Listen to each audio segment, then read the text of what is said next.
સુરતના કતારગામ સ્થિત જોન ઓફિસમાં આધાર કાર્ડ સંબંધિત તમામ કામગીરી બંધ થઈ ગઈ છે। કોન્ટ્રાક્ટ આધારિત કર્મીઓને છેલ્લા 6 મહિનાથી પગાર ચૂકવાયો ન હોવાને કારણે આ વિવાદ સર્જાયો છે।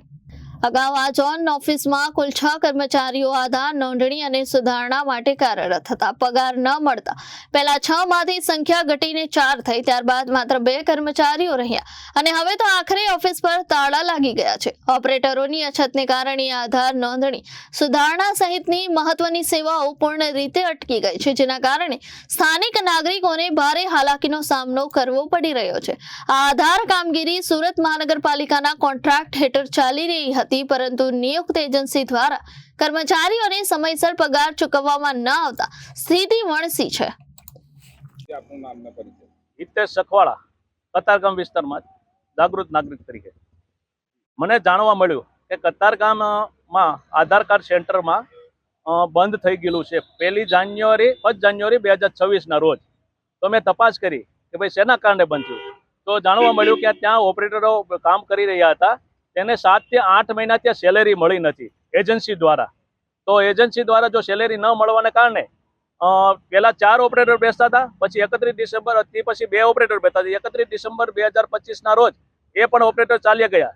તેથી અત્યારે કતારગામ ઝોનમાં આધાર કાર્ડ સેન્ટર અત્યારે ત્યાં બોર્ડ લાગી દીધું છે, કોમ્પ્યુટર ન હોવાને કારણે સેન્ટર બંધ છે। તો આમ જનતા ડેઈલી લગભગ 200 થી પબ્લિક આસપાસ આવે છે અને ત્યાં 2 ઓપરેટર હોવાને કારણે 100 થી 125 જણનું કામ થતું હતું, પણ એ પણ 1 જાન્યુઆરીથી એ પણ બંધ થઈ ગયું। તો અત્યારે પબ્લિક 200 કતારગામમાં 200 વ્યક્તિને આધાર કાર્ડ અપડેટ કરાવવું, ન્યૂ આધાર કાર્ડ કાઢવું, એ લોકોને જે 100 રૂપિયામાં મામૂલી રકમમાં જે થતું હતું એને 300 થી 600 રૂપિયાનો ખર્ચો પ્રાઇવેટેશનમાં કરવો પડે છે। તો આ રજૂઆત મેં સુરતના મ્યુનિસિપલ કમિશનર સાહેબને રજૂઆત કરી, ડેપ્યુટી કમિશનર સાહેબને પણ રજૂઆત કરી અને સુરત જિલ્લાના કલેક્ટર સાહેબને પણ રજૂઆત કરવા છતાં આનો કોઈ નિવાડો આવ્યો નથી।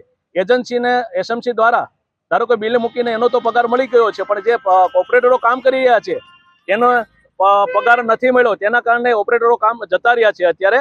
અને અમારા ગુજરાતના ડેપ્યુટી સીએમ સાહેબ હર્ષ સંઘવી સાહેબને જણાવું છું કે આ સુરત સિટીમાં આખા પ્રોબ્લેમ છે। આધાર કાર્ડ સેન્ટર એજન્સીને પગાર ન આપવાને કારણે અત્યારે લગભગ 60 સેન્ટરો અત્યારે બંધ હાલતમાં છે, કારણ કે ઓપરેટરો જતા રહ્યા છે નોકરી છોડી। તેને લીધે આમ જનતા અત્યારે હેરાન થઈ રહી છે। જે મામૂલી 50 થી 100 રૂપિયામાં જે કામ થઈ રહ્યું હતું તે 300 થી 600 રૂપિયામાં ખર્ચ કરીને કામ કરવું પડે છે। તેથી અમારા ડેપ્યુટી સીએમ સાહેબને આનો તાત્કાલિક એક્શન લઈ અને આનો નિવાડો લાવવા વિનંતી છે। Bureau report Janadesh news Surat.